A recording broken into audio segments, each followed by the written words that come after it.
Hello ভাই ভাই ভাই আরেকবার ভাই ভাই করলে একবার নাক বড় লাগতে পারবো। হ্যালো ভাই ভাই ভাই ভাই দাঁড়া দাঁড়া করতেছি বদিস না বদিস। ক ভাই রে বাইতে মেলা অশান্তি চলতেছে। কেন কি হয়েছে? কিডন্যাপাররা আমার দাদারে কিডন্যাপ করছিল। পরে পরে তারা 2 লাখ টাকা ডিমান্ড করছে। পরে টাকা ম্যানেজ করতে পারছস? পরে 2 লাখ টাকা দিয়ে দাদারে ছাড়াই আনছি। জায়গায় ভালো হয়েছে, যারা তো সুস্থভাবে বাসায় ফিরছে, এটাই অনেক বড় কথা। তারপরের দিনই দাদা মরে গেছে। 2 লাখ টাকা লস গেল রে। ওই টাকা দিয়ে তো চাইলে একটা বাইকও কিনতে পারতাম।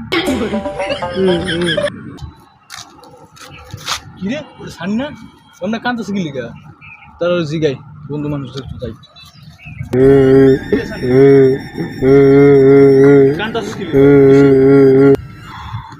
কিরে কিসে তুই কান্দছ কি লিগা? হ্যাঁ বন্ধু কই তারে বন্ধু ফটোওয়ালা হয় না দেখে আইফোন কিনলাম, ও ডিস পাইছি, আমার চেহারাটাই খারাপ।